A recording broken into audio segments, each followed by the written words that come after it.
Seminario de Actualización de Ginecología y Obstetricia. Bienvenidos al Seminario de Actualización en Ginecología y Obstetricia del Instituto Nacional de Perinatología. Yo soy la doctora Andrea Asaf y es para mí un honor presentarles la monografía titulada Estrategias de Prevención para Cáncer de Ovario, impartida por la doctora Pamela García Ortega.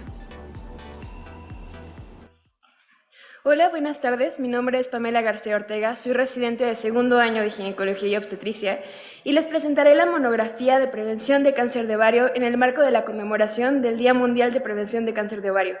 La monografía fue supervisada por la doctora Adriana Nicté Núñez Rojas, residente de tercer año de Ginecología y Obstetricia, y asesorada por la doctora Ana Cristina Arteaga Gómez, directora general del Instituto Nacional de Perinatología.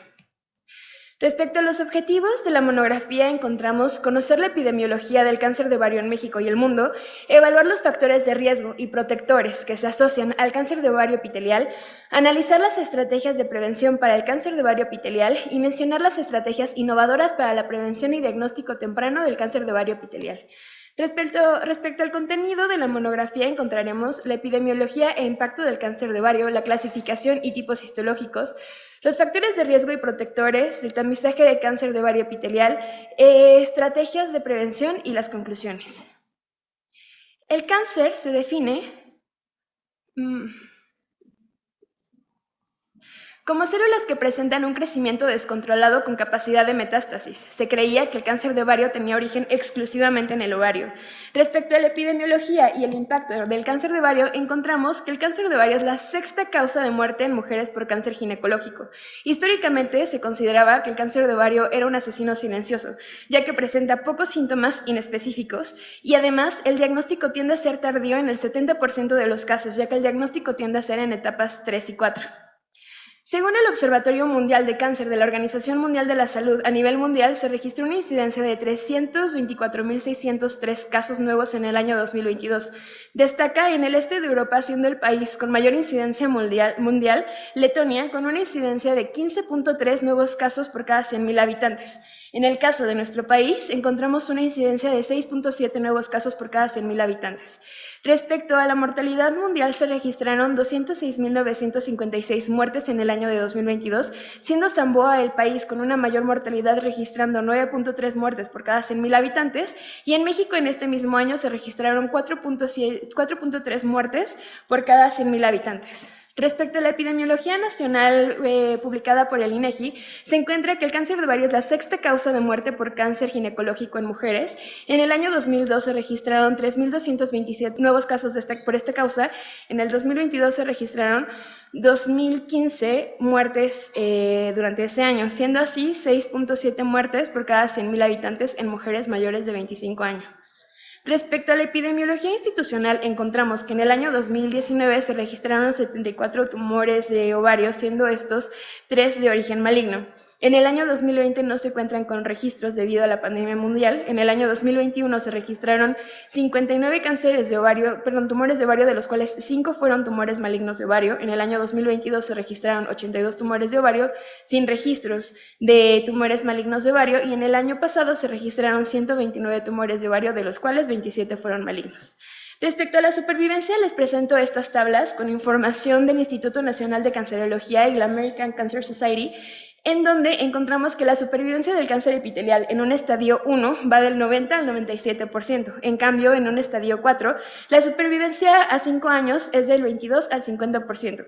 Como se observa, la supervivencia disminuye drásticamente. Respecto a la clasificación y los tipos histológicos, es importante tener en cuenta que con relación a la anatomía, los ovarios son 2 glándulas de forma ovoide de color blanca grisácea que miden 4 por 3 por 2 centímetros aproximadamente, con un peso promedio de entre 5 y 10 gramos. Los tumores ováricos pueden ser clasificados en benignos, borderline o malignos. En esta monografía se abordará únicamente los tumores malignos y específicamente debido a su prevalencia los tumores epiteliales de ovario. Los tumores se pueden dividir según su estirpe celular de origen, siendo estos epitelial, estromal y germinal. El cáncer epitelial tiene una frecuencia de 97% frente a los otros tipos de cáncer maligno de ovario. En esta tabla se describe la prevalencia según un grupos etarios por edad, en donde destaca que a los 20 años hay un mayor predominio del tipo de cáncer germinal y posteriormente de los 20 años se presenta principalmente cáncer de ovario de tipo epitelial. El cáncer epitelial es el tipo histológico más común de cáncer de ovario y este se subclasifica en 7 subtipos histológicos, siendo el más prevalente el cáncer seroso de alto grado representando más del 60%. En otra clasificación se toma en cuenta el grado del tumor y la historia natural de la enfermedad, siendo de alto y bajo grado. Los tumores de alto grado usualmente tienen una mutación en la proteína TP23 y son sensibles a quimioterapia con platino, sin embargo la sobrevida tiende a ser corta. Respecto a la clasificación del Cancer Report de 2018, se clasifica en 4 estadios. En el estadio 1 se encuentra el cáncer únicamente en ovario o trompa, en el estadio 2 se encuentra propagación a otros órganos vecinos, en el estadio 3 se encuentra metástasis a ganglios linfáticos adyacentes y en el estadio 4 se encuentra metástasis a distancia. Sin embargo, en el sistema de estadificación FIGO actualizado y revisado, se combina la clasificación del cáncer de ovario y de trompas de falopio peritoneo y se basan estos hallazgos realizados principalmente a través de la exploración quirúrgica, ya que los hallazgos quirúrgicos permiten a los médicos determinar el diagnóstico histológico preciso, el estadio y también el pronóstico de la paciente. Bajo este nuevo sistema, el estadio 1C se divide en 3 nuevas categorías. 1C1 que incluye un derrame quirúrgico, 1C2 con una cápsula rota antes de la cirugía y 1C3 en donde se encuentran células malignas en ascitis o en lavado peritoneal. El tumor más común del cáncer epitelial es el seroso de alto grado, el cual se diagnostica principalmente en estadios 3 y 4 y se presenta principalmente en la postmenopausia. Los últimos 3 tipos de cáncer son diagnosticados principalmente en estadio 1 y 2, los cuales son mucinoso, de células claras y endometrioides. Y de estos últimos 2 están asociados hasta en un 40% con la presencia de endometriosis. Les presento este artículo sobre la teoría de origen tubario que tuvo como objetivo investigar la aparición de lesiones premalignas en trompas de falopio normales en mujeres con un alto riesgo de desarrollar cáncer de ovario. Se trató de un estudio retrospectivo observacional en el cual se exploró el papel potencial de varias proteínas y receptores relacionados con checkpoints del ciclo celular en el desarrollo de cáncer de ovario. Tuvo una N de 12 pacientes con una edad media de 49.9 años de edad con una mutación en el gen BRCA1 y se tuvo un control de 13 mujeres sanas, las cuales fueron sometidas a salpingectomía por motivos ginecológicos benignos.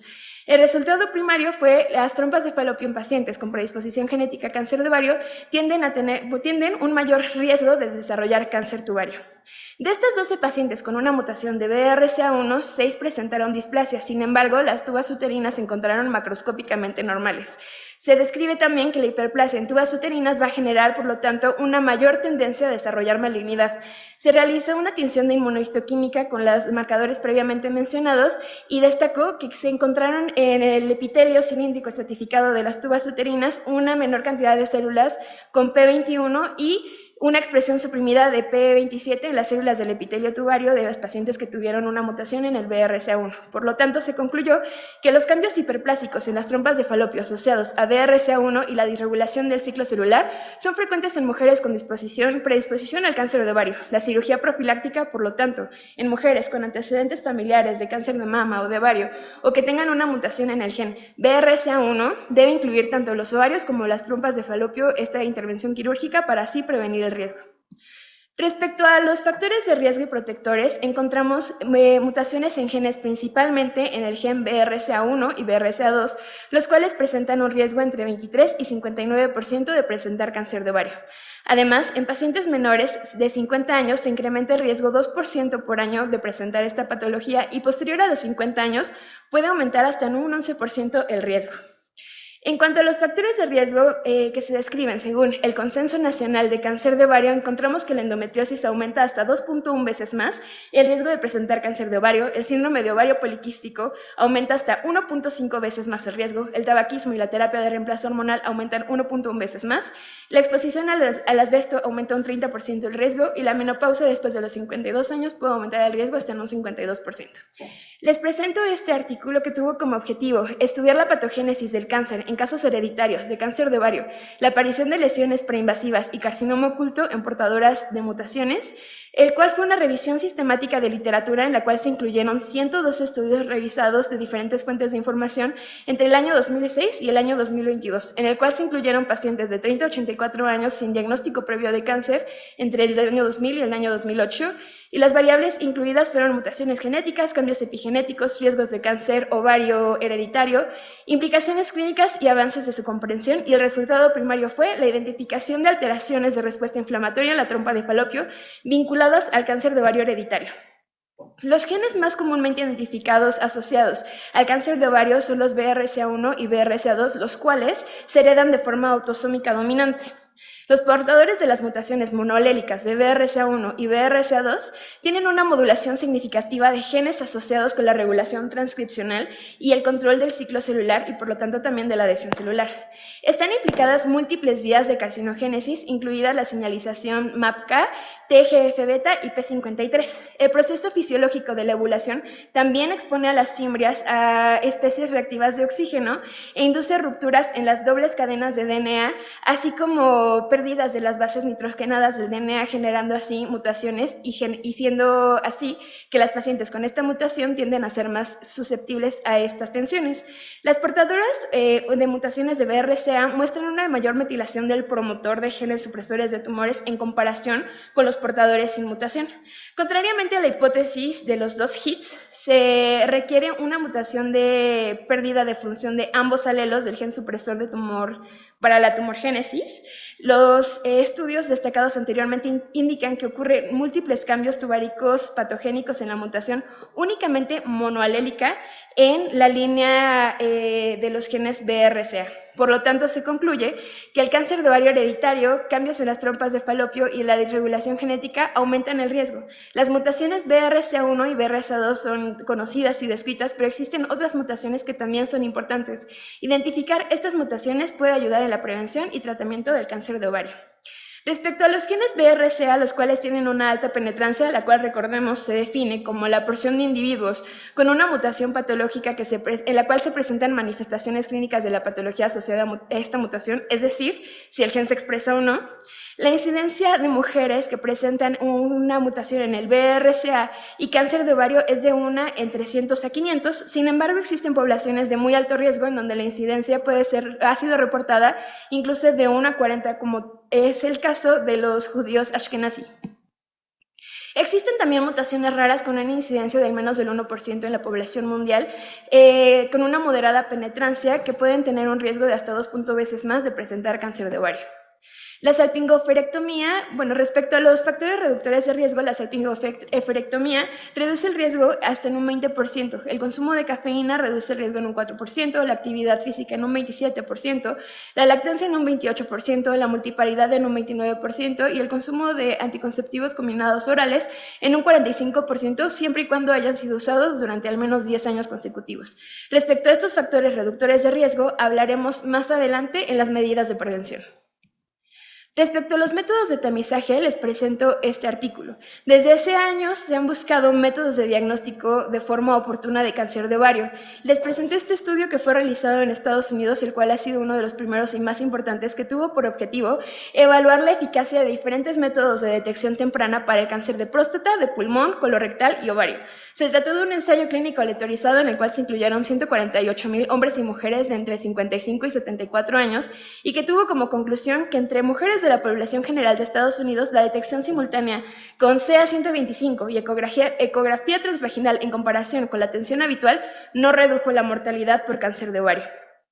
Les presento este otro artículo, el cual ha sido la cohorte más grande que tiene como objetivo determinar si la detección poblacional puede reducir las muertes debidas a la enfermedad.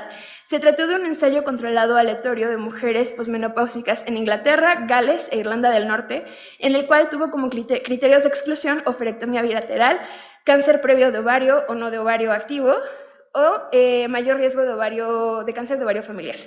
Se incluyeron pacientes de entre 50 y 74 años posmenopáusicas y las intervenciones realizadas fueron un cribado multimodal, el cual incluyó ultrasonido transvaginal y cuantificación sérica de CA-125, así como únicamente ultrasonido transvaginal y finalmente el grupo de control.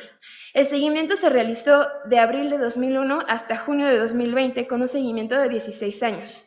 Como objetivo secundario en la evaluación de la incidencia y el estadio del cáncer de ovario, el tamizaje multimodal versus no tamizaje se diagnosticaban 39.4 veces más el cáncer de ovario en un estadio 1 y disminuye hasta 10.2 veces más el diagnóstico de cáncer de ovario en estadio 3 y 4.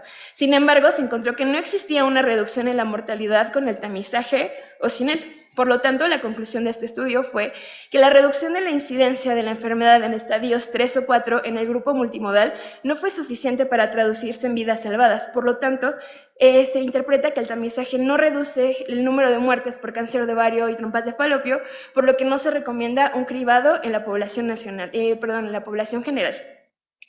Por lo tanto, si se realizara un tamizaje en la población general, el cual no está recomendado, podríamos tener una reducción de mortalidad hasta en un 18%. Por lo tanto, se concluye que no se recomienda un tamizaje en la población general. Sin embargo, si se realizara, podría reducir la mortalidad en un 18%. Respecto a la población de alto riesgo, se define como aquellas pacientes que tienen una cuantificación sérica de CA125 de más de 35 unidades por mililitro, pacientes portadoras del gen BRCA y también portadoras de los genes MLH1 y MLH2 asociados al síndrome de Lynch. El US Preventive Services Task Force no recomienda un tamizaje anual debido a que no es efectivo para detectar etapas tempranas de cáncer de ovario. Sin embargo, recomienda que en estas mujeres que pertenecen a la población de alto riesgo se realice un tamizaje entre los 30 y 35 años de edad, el cual incluye una medición cada 6 meses de CA125 sérico y un ultrasonido transvaginal. Todavía no existen pruebas de detección estandarizadas para el cáncer de ovario y existe una gran necesidad para generar nuevas herramientas de diagnóstico, particularmente aquellas que puedan detectar la enfermedad en sus etapas iniciales. La acción clínica sigue siendo útil. Les presento el IOTA, el cual surgió como una valiosa herramienta para el diagnóstico y predicción del cáncer de ovario, en el cual se combinan diferentes enfoques y parámetros del ultrasonido para proporcionar una evaluación sistemática y estandarizada de masas anexiales. El ultrasonido tiene una sensibilidad de 84.8% y una especificidad de 98.9% para detectar tumores en estadio 3. El ultrasonido detecta tumores de al menos 3 centímetros. Un tumor estadio 1 puede medir menos de 1.5 centímetros. Por lo tanto, en cuanto al diagnóstico y predicción del cáncer de ovario, la ecografía transvaginal no reduce tampoco la mortalidad por cáncer de ovario. Respecto al marcador tumoral CA125, el cual es una glicoproteína transmembrana que se expresa principalmente en epitelios celómicos, va a tener un valor de referencia de laboratorio de menos de 35 unidades por mililitro.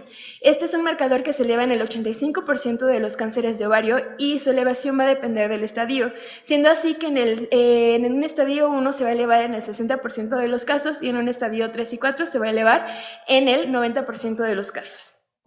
Respecto a la exploración física en el tacto bimanual, aquí vamos a tener una sensibilidad de un 25% con una especificidad del 50%.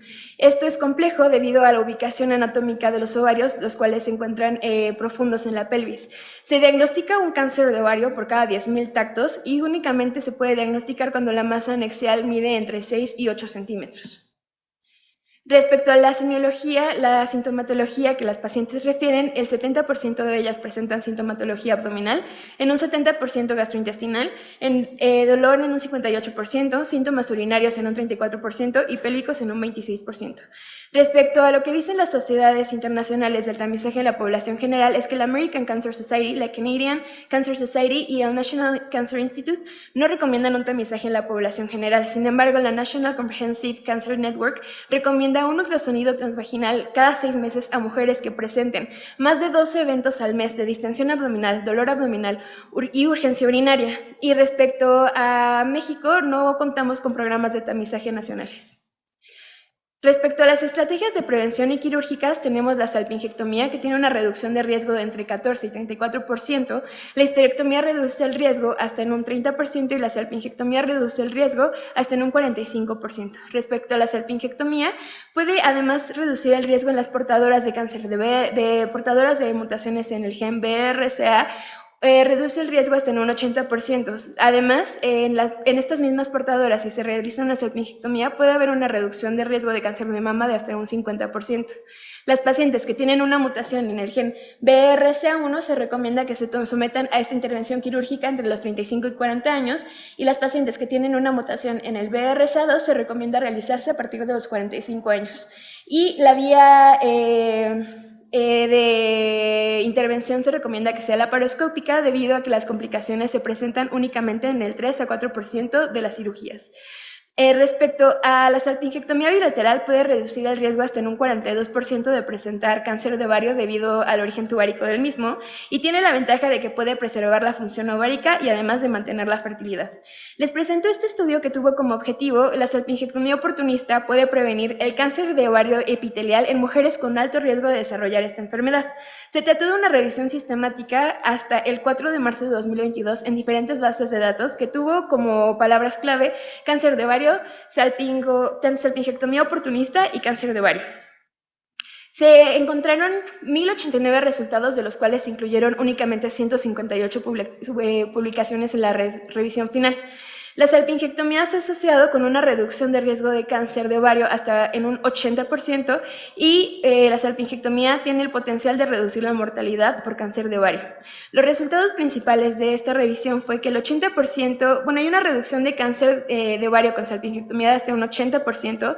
La salpingectomía es una intervención quirúrgica segura, rentable y que no causa menopausia, y tiene el potencial de reducir mortalidad en Estados Unidos de hasta un 15%. Además, destaca la importancia de la educación entre médicos y pacientes respecto a la cirugía, los beneficios que puede llegar a tener en cuanto a la reducción del cáncer de ovario. Por lo tanto, se concluye que ha aumentado la conciencia tanto entre médicos como pacientes sobre la existencia de la salpingectomía y sus beneficios principales para reducir el riesgo de cáncer de ovario en la última década. Debe ser prioridad desarrollar estrategias de implementación efectivas e intervenciones políticas que promuevan la realización de esta intervención quirúrgica. Además, se justifican estudios prospectivos para demostrar los resultados de supervivencia a largo plazo y la viabilidad de la salpingectomía en procedimientos quirúrgicos no ginecológicos. Les presento también este otro estudio, el cual tuvo como objetivo observar los índices de cáncer de ovario en pacientes sometidas a salpingectomía. Se trató de un estudio de corte retrospectivo en el cual se incluyó población de Columbia Británica y Canadá que se sometieron a salpingectomía, histerectomía y únicamente ligadura de trompas. Se excluyeron aquellas pacientes que tienen diagnóstico de cáncer ginecológico diagnosticado antes o después, dentro del margen de 6 meses posteriores al procedimiento. En la primera figura se muestra la comparación de las características de los grupos de salpingectomía profiláctica, en los cuales se incluyó la histerectomía con salpingectomía y salpingectomía para esterilización, con los grupos de control, en los cuales únicamente se realizó histerectomía o solamente una ligadura de trompas. Se observa que no hubo cánceres serosos en el grupo de salpingectomía oportunista al final del seguimiento, el cual duró 5 años. Según la tasa ajustada por edad a la que ocurrieron los cánceres de ovario serosos en el grupo de control y el tiempo de seguimiento del grupo de salpingectomía oportunista, se esperaba encontrar 4.27 veces más cánceres serosos. Además, en la figura 2A, se ilustra la ausencia de cánceres serosos en el grupo de salpingectomía profiláctica al final de seguimiento, lo que sugiere un posible efecto preventivo de la salpingectomía oportunista en la incidencia de este tipo de cáncer de ovario. En la figura 3 se muestra proyecciones del cáncer seroso en un grupo de salpingectomía oportunista si se siguieran las mismas tasas del grupo control. Dado que no se observaron cánceres serosos en el grupo de salpingectomía oportunista, no se puede estimar con precisión cuántos de estos cánceres se habrían desarrollado. Si la salpingectomía oportunista no se hubiera realizado, se esperaría un estimado de 36.9 cánceres serosos para el año 2022 y 45.1 para el 2027, según las proyecciones basadas en la tasa de incidencia observada en el grupo de control. Por lo tanto, estas proyecciones destacan el impacto potencial de la salpingectomía oportunista o profiláctica en la prevención de cánceres serosos, al evitar el desarrollo de estos cánceres que de otro modo habrían afectado al grupo de pacientes. Por lo tanto, se concluye que la salpingectomía oportunista o profiláctica se asocia a un menor grupo de cánceres de ovarios serosos y epiteliales de lo esperado en comparación con un grupo de control, lo que sugiere que la salpingectomía oportunista está relacionada con un menor riesgo de cáncer de ovario. Los hallazgos, además, respaldan la idea de que la salpingectomía oportunista puede ser una estrategia efectiva para reducir el riesgo de cáncer de ovario en pacientes con un riesgo promedio. Respecto a la salpingectomía bilateral y posterior oferectomía, está recomendada en pacientes con alto riesgo en premenopausia. Se recomienda que la oferectomía se realice cercana a la menopausia o a los 40 años de edad, y además esta es una alternativa ideal para aquellas pacientes que desean tener una reserva ovárica, y además esta intervención no afecta a corto plazo esta reserva. Sin embargo, es muy importante tener en cuenta que en el 16% de los casos se encuentra todavía en los ovarios, el 16% de los casos se encuentra restos de tejido tubárico, por lo tanto, se puede concluir que no previene por completo el cáncer de ovario. Sin embargo, esto sí justifica que hayan más investigaciones prospectivas a futuro debido a que estas son necesarias. Ahora, ¿qué es lo que piensan las pacientes respecto a estas intervenciones?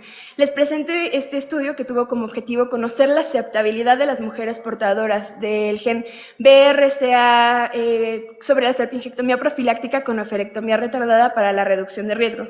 Se trató de un estudio transversal en un centro de tercer nivel entre octubre de 2018 y diciembre de 2019, en el cual se incluyeron a 239 pacientes con alto riesgo de padecer cáncer de ovario y cáncer de mama. Las variables incluidas fueron 183 portadoras de gen BRCA1, 97 portadoras de BRCA2 y 13 portadoras de mutaciones desconocidas. El resultado primario fue la proporción de portadoras con mutaciones de BRCA que considerarían someterse a una salpingectomía profiláctica con una oferectomía retardada para la reducción del riesgo. Entre las mujeres encuestadas, más de la mitad de las mujeres que aún no se han sometido a una cirugía para reducir el riesgo informaron interés en someterse a una salpingectomía profiláctica con oferectomía posterior.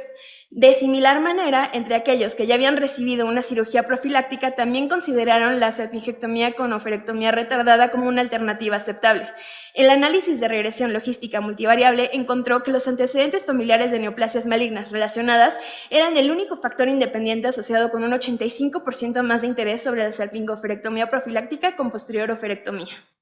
Por lo tanto, la conclusión es que las mujeres portadoras en una mutación en el gen BRCA indicaron interés en la salpingectomía profiláctica con oferectomía retardada para reducir el riesgo. Respecto a la salpingectomía bilateral en la población general, es importante tener en cuenta que la mayoría de los cánceres de ovario, en un 70-85%, ocurren en una población sin grandes factores de riesgo, en una población de bajo riesgo. Por lo tanto, se debe recomendar una intervención oportuna con una salpingectomía bilateral durante una intervención abdominal después de los 45 años, sea esta ginecológica o no.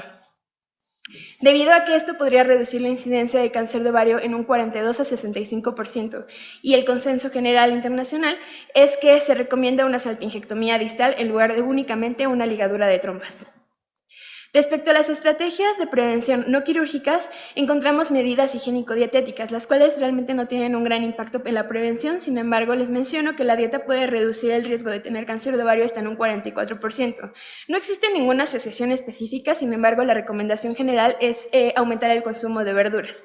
Respecto a la obesidad, tener un IMC menor de 30 puede reducir el riesgo hasta 13 veces. Respecto al ejercicio, la inactividad aumenta el riesgo hasta un 34%, motivo por el cual se recomienda realizar 40 minutos de ejercicio al día. Y respecto al tabaquismo, suspenderlo reduce el riesgo hasta 15 veces. Respecto al alcohol, no se han encontrado evidencia entre asociación del consumo de alcohol y la presentación del cáncer de ovario, y el talco o el eliminar el uso de talco en el área genital puede reducir el riesgo hasta en un 26%. Sin embargo, se desconoce la fisiopatología por la cual ocurre.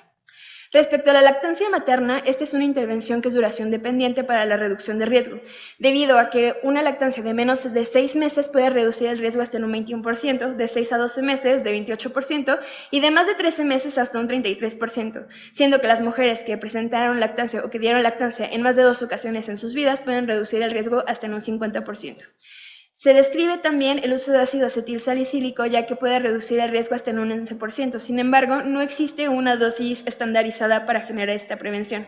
En esta evidencia se recomienda una dosis de 600 miligramos cada 24 horas por al menos 2 años para tener esta reducción del riesgo. El mecanismo por el cual se reduce el riesgo es que se sabe que la aspirina inhibe directamente las enzimas ciclooxigenasas, de las cuales hay 2 isoformas, que es la COX-1 y la COX-2. La COX actúa como un catalizador en la conversión del ácido araquidónico en prostaglandinas y otros mediadores inflamatorios posteriores, incluido el tromboxano, que desempeña un papel en la modulación inmune, la proliferación celular, el control de apoptosis y el crecimiento tumoral. Aunque la aspirina inhibe irreversiblemente a la COX-1 y COX-2 debido a su vida media corta, las células nucleadas pues generan más isoenzimas para la COX en cuestión de horas. Por lo tanto, se considera que el efecto principal de la aspirina sobre las plaquetas anucleadas es debido a que tienen una cantidad específica de COX. Por lo tanto, se cree que las plaquetas circulantes están involucradas en la propagación y metástasis de células tumorales a través de la facilitación de la interacción entre las células tumorales y la matriz extracelular y la adhesión de las células endoteliales circulantes, lo que permite la evasión inmune de las células tumorales y la formación de metástasis. Se ha demostrado que la aspirina inhibe a la vía WNT-beta-catenina involucrada en la señalización celular y la tumorgénesis. Además, otra evidencia in vitro ha demostrado que la interacción potencial de la aspirina con otras vías de tumorgénesis, incluida la inhibición de la señalización celular por otro tipo de marcadores que están implicados en la carcinogénesis, puede ser interrumpida si esta es administrada. Respecto al uso de anticonceptivos orales, se describe que hay un efecto protector siempre y cuando el uso haya sido por al menos 10 años consecutivos y así reduce un riesgo de hasta un 50% de presentar cáncer de ovario. La reducción de riesgo persiste aún después de haber suspendido el uso después de este tiempo. Además, no se describe que haya un aumento significativo del cáncer de mama en las portadoras del gen de mutaciones en el gen BRCA y genera además una protección adicional de cáncer de endometrio y colorectal. Respecto a las perspectivas a futuro, encontramos diversos marcadores tumorales los cuales continúan en estudio. Los más descritos o utilizados hasta el momento son el HE4, el cual es una glicoproteína que se sobreexpresa en el cáncer epitelial de ovario con una sensibilidad de 83% y especificidad del 90%, y TP53, que es una mutación del gen supresor tumoral que tiene una sensibilidad de 60% y especificidad del 80%. Sin embargo, además de que existen diversos marcadores tumorales, no existe una estandarización de cuáles podrían predecir o no el cáncer de ovario y de esta forma generar un diagnóstico temprano. Les presento además este otro estudio de evidencia, el cual tuvo como objetivo validar el modelo de predicción multivariable para predecir el riesgo de tener cáncer de ovario no detectado. Se trató de un estudio de corte observacional que se desarrolló como una base de datos de Q Research con 12 millones de registros médicos en Reino Unido, en el cual se incluyeron pacientes de 30 a 84 años de edad sin un diagnóstico previo de cáncer entre el año 2000 y 2008. Las variables registradas fueron sangrado rectal, pérdida de apetito, pérdida de peso, anemia, y el resultado primario fue identificar pacientes con sospecha de cáncer de ovario. Los principales síntomas que están asociados a presentar cáncer de ovario, como lo mencioné al inicio, son inespecíficos. Sin embargo, en este estudio se encontró que, por ejemplo, la distensión abdominal tiene una sensibilidad de 11% con una especificidad de 99.6%, la pérdida de apetito de 1.2 en cuanto a su sensibilidad y 99.7 respecto a la especificidad, y la pérdida de peso tuvo una sensibilidad de 4.8 con una especificidad del 98.6%. Teniendo así una puntuación de riesgo mayor al 10%, una sensibilidad de 64.1% con una especificidad del 90.1% y una puntuación de riesgo mayor al 5% de 43.8% y una especificidad de 95%. Por lo tanto, la conclusión es que esta herramienta llamada Q-Cancer es un modelo efectivo de predicción de riesgos para identificar a individuos con riesgo de tener cáncer de ovario no diagnosticado en entornos de una atención primaria. Por lo tanto, esto proporciona un apoyo muy valioso para la toma de decisiones clínicas de detección temprana para el cáncer de ovario. Y la herramienta desarrollada por Oxford, que es Q-Cancer, es esta en la cual se pueden incluir antecedentes de la paciente, la sintomatología y características físicas de la paciente, la cual en conjunto aquí incluí los datos del caso clínico que se presentó al inicio de la monografía, en la cual arroja que esta paciente tenía únicamente un riesgo de 15.3% de tener cáncer de ovario no diagnosticado. Sin embargo, la paciente lo tuvo. En otras palabras, en una multitud de 100 personas con los mismos factores de riesgo que la paciente tenía, es probable que 18 tengan un cáncer no diagnosticado y 82 no, como se muestra en el gráfico. Además, les presento este otro estudio, el cual tuvo como objetivo resumir los avances recientes de sondas fluorescentes dirigidas al cáncer de ovario epitelial y estrategias de imagen de fluorescencia en campo abierto, el cual es una revisión de literatura. Tuvo como resultado la clasificación de sondas fluorescentes específicas en el cáncer de ovario epitelial. Según las propiedades ópticas y bioquímicas de los fluorocromos utilizados, los grupos de reconocimiento, las sondas fluorescentes dirigidas a cáncer de ovario epitelial se pueden subclasificar en 3 categorías. El tipo 1 va a ser un grupo de reconocimiento activo, el cual va a reconocer pequeñas moléculas, péptidos o proteínas que se pueden reconocer activamente como biomarcadores específicos de las células de cáncer de ovario epitelial y además se van a conjugar con un fluorocromo, el cual siempre va a estar activo. El tipo 2 se trata de un fluorocromo que puede activarse mediante características de un microambiente tumoral, por ejemplo, un pH bajo o enzimas asociadas a tumores. Y el tipo 3 es un grupo de reconocimiento activo conjugado con un fluorocromo de próxima generación sensible al infrarrojo. De esta manera, introduciendo estos fluorocromos y con una cámara de infrarrojo, se puede realizar una cirugía guiada por fluorescencia con una precisión milimétrica en contra de tumores sin sacrificar la función. Sin embargo, como estas ondas fluorescentes son prometedoras, pero falta una adecuada estandarización de ellas. Están aprobadas ya por la FDA y además pueden ser clave la decisión quirúrgica para el tratamiento de las pacientes. Las conclusiones de la monografía son: el cáncer de ovario es un problema de salud pública debido a su alta letalidad y diagnóstico tardío. No existe una estandarización sobre el tamizaje para detección temprana en la población general. Es de vital importancia la información, la identificación de factores de riesgo para lograr una sospecha temprana de la patología. Se deben fomentar hábitos saludables, pero sobre todo generar conciencia de un cáncer altamente letal. Los métodos quirúrgicos han disminuido hasta en un 85% la incidencia de cáncer de ovario en una población de alto riesgo y se están desarrollando métodos mixtos entre nanopartículas, imagen y marcadores para incrementar la sensibilidad y sobre todo la especificidad diagnóstica. Gracias. Le agradecemos a la doctora por su excelente ponencia y los esperamos en el siguiente seminario de actualización.